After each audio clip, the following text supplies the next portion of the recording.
السلام عليكم، صباح الخير.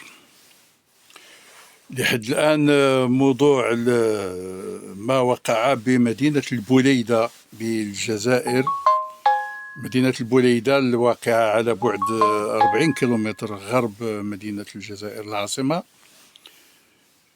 الحادث اللي كان وقع واللي هو عمليتين انتحاريتين استهدفتا مركزا للشرطة في قلب مدينة البوليدة يعني يوم الاثنين بالأمس، وأسفرتا عن مقتل المنفذين دون تسجيل أي ضحايا في صفوف المواطنين أو عناصر الشرطة. هذا الخبر اللي كان بالأمس، والمرشح لتفاصيل أكثر. ستكون هناك تفاصيل أكثر في انتظار استجلاء يعني الأحداث بدقة، ولكن وفق ما تم تداوله وقوع العمليتين معا حوالي منتصف النهار في شارع رئيسي بمدينة البوليدة، حيث أقدم الانتحاريان على تفجير حزاميهما الناسفين بالقرب من مقر الشرطة، مما أدى إلى تناثر أشلائهما في المكان.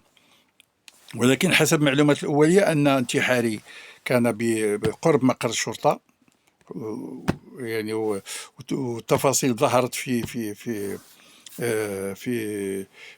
تسجيل ديال الفيديو.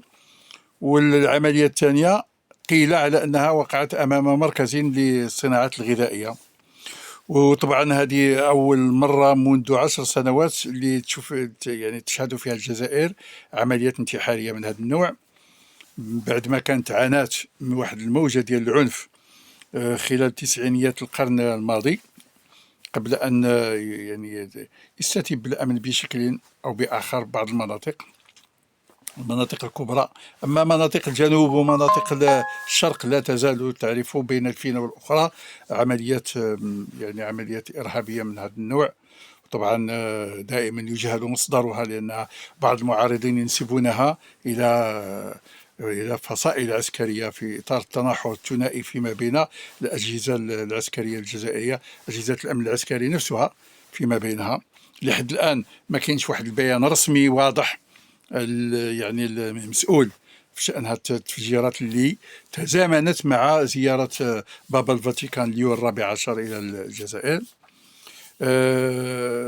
ربما كان الهدف ديال المنفذين هو استغلال هذه المناسبة لإحداث واحد الصدى واسع للعملية، ولإعطاء صورة عن أن الجزائر ليست آمنة، وهي بالطبع كذلك. يعني هذا أمر يعني يعرفه الجميع.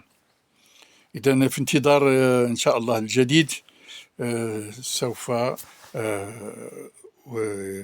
ونتحدث عن ذلك في حالة ما إذا كان هناك من جديد في هذا الموضوع. والسلام عليكم ورحمة الله وبركاته.